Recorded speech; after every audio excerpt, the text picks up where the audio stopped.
జై తెలంగాణ జాగృతి జనంబాట కార్యక్రమంలో రెండవ జిల్లా మహబూబ్ నగర్ కి ఇవాళ రావడం జరిగింది.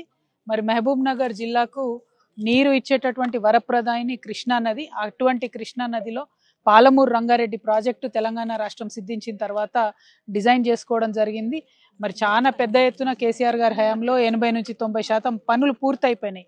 ఇప్పుడు 2 సంవత్సరాలు అవుతుంది కాంగ్రెస్ పార్టీ వచ్చి, ఒక్క అడుగు కూడా ముందు పడతలేదు, ఒక్క తట్టెడు కూడా మట్టి ఎత్తిపోయినటువంటి పరిస్థితి ఉన్నది. పొద్దున ఉద్దండపూర్ రిజర్వాయర్ పోయినాం, అక్కడ అదే పరిస్థితి. ఇప్పుడు కర్వేనకు వచ్చినాం, ఇక్కడ ఇదే పరిస్థితి.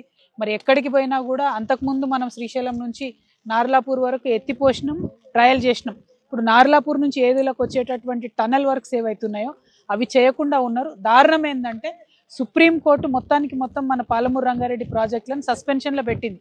అయినా కూడా కాంగ్రెస్ పార్టీ మాట్లాడలేదు, రివ్యూ పిటిషన్ వేయలేదు. ఇంకా దారుణం ఏంటంటే సిడబ్ల్యూసి సెంట్రల్ వాటర్ కమిషన్ కంప్లీట్గా ఈ ప్రాజెక్టుకి సంబంధించిన పర్మిషన్స్ ఆపిపెట్టింది, ప్రాజెక్ట్ లిస్ట్లోంచి తీసేసింది. అయినా కూడా ముఖ్యమంత్రి గారు మాట్లాడలేదు. మేము ముఖ్యమంత్రి గారిని కోరేది ఒకటే, మీ జిల్లా, మీ సొంత జిల్లా, మీరు పాలమూరు పులిబిడ్డనని చెప్పుకున్నారు. మీరు వచ్చి మీ జిల్లాకు తీరని అన్యాయం చేస్తున్నారు. ఒక పక్క ఉన్న నీటిని వాడుకుంటలేరు, ఇంకొక పక్క ఆల్మట్టిను ఎత్తు పెంచుతుంటే అక్కడ కాంగ్రెస్ ప్రభుత్వమే ఉంటుంది, ఇక్కడ కాంగ్రెస్ ప్రభుత్వమే ఉంటుంది. మీరు చూసుకుంటూ ఊరుకుంటున్నారు. ఇది మీరు చారిత్రక అన్యాయం చేస్తున్నారు మహబూబ్ నగర్కి. దీన్ని మహబూబ్ నగర్ జిల్లా ప్రజలు క్షమించరు అని చెప్పి రేవంత్ రెడ్డి గారిని నేను డిమాండ్ చేస్తున్నా. తక్షణమే మీరు పాలమూరు రంగారెడ్డిలో ఏవైతే పెండింగ్ ప్రాజెక్ట్స్ ఉన్నాయో, పెండింగ్ ఈ రిజర్వాయర్స్ ఉన్నాయో ఇమీడియట్గా ఫినిష్ చేయండి, టనల్స్ ఫినిష్ చేయండి, త్వరితగతిన వాడుకలోకి తీసుకురండి. Thank you. జై తెలంగాణ.